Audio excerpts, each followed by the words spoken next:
Olá, tudo bem? Vamos para o último vídeo sobre grupo dos transtornos da ansiedade. Hoje a gente vai falar sobre medo. Vamos saber? Medo, minha gente, também é conhecido como fobia, né?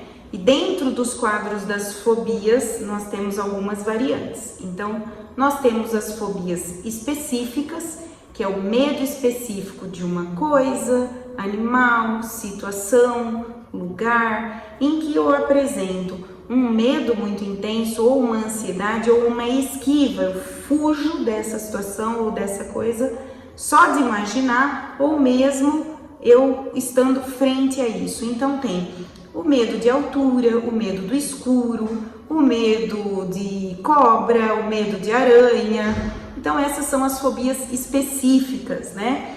O tratamento inclui muito mais questões de terapia do que questões medicamentosas. Agora, essa fobia, né, na verdade, esqueci de falar, tem que durar pelo menos 6 meses, né? Essa esquiva, essa preocupação, esse medo excessivo.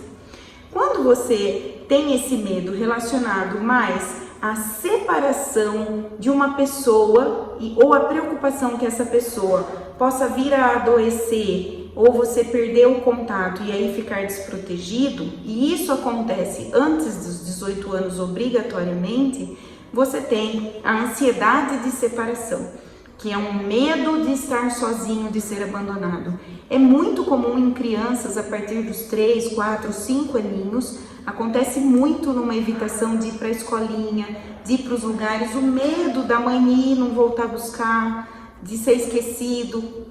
E isso ajuda muito a orientação aos familiares de sempre conversar e não mentir para a criança, não escapar, fugir sem falar tchau, não falar daqui a pouco eu tô aqui, levar um dia inteiro para voltar. Então a gente tem que tratar a criança dentro da verdade, falar o que realmente vai acontecer, procurar ter uma rotina e procurar não perder muito horário para que ele não crie mais ansiedade, tá certo? Além da ansiedade de separação, nós temos algumas outras situações dentro das fobias. Então, nós temos a fobia social. O que é fobia social? É aquele medo, ansiedade ou evitação de situações sociais no geral. Então, mesmo que a pessoa esteja acompanhada, mesmo que seja um lugar agradável, ela prefere não ir. Então, muitas vezes essa pessoa não quer sair de casa. Isso aconteceu muito depois da pandemia. E fobia social, a gente sempre precisa investigar melhor, porque às vezes não é só fobia social. Você pode ter um quadro depressivo associado, você pode ter autismo e está sendo entendido como fobia social. Tem muitas vertentes que dentro da fobia social eu preciso saber fazer um diagnóstico correto. Além da fobia social, a gente tem o mutismo seletivo e a agorafobia. A agorafobia muitas vezes vem dentro de uma fobia social, mas não é a mesma coisa, tá bom? E quem tem síndrome do pânico muitas vezes tem agorafobia.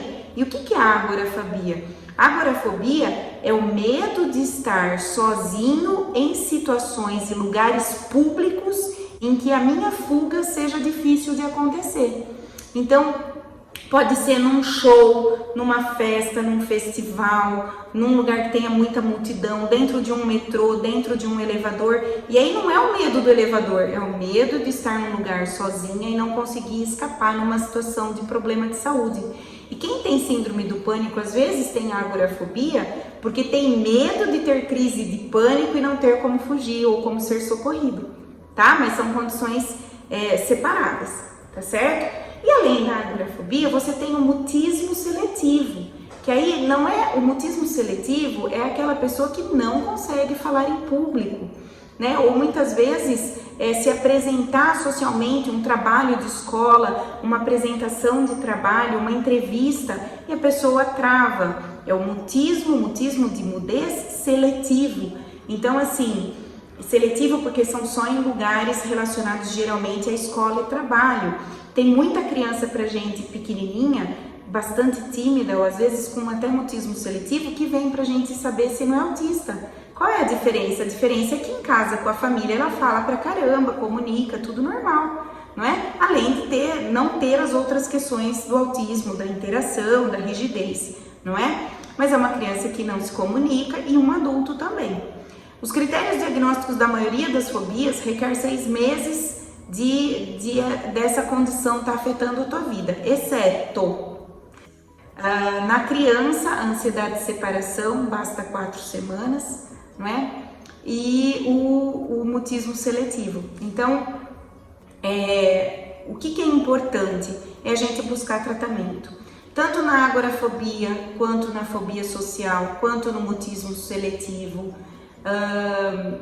Aumenta a resposta ao tratamento com associação de terapia e medicação, né? Mas nas fobias isoladas que a gente vai mexer pontualmente com terapia, tá? É isso.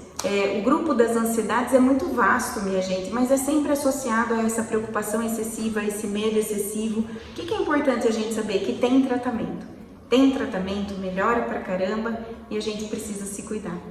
Combinado? Se conhecer alguém assim, se tiver dúvida, nossa, qual é a diferença de timidez, mutismo seletivo, autismo, fobia social, manda nossos vídeos, compartilha, pode ser que ajude, tá bom? Um abraço!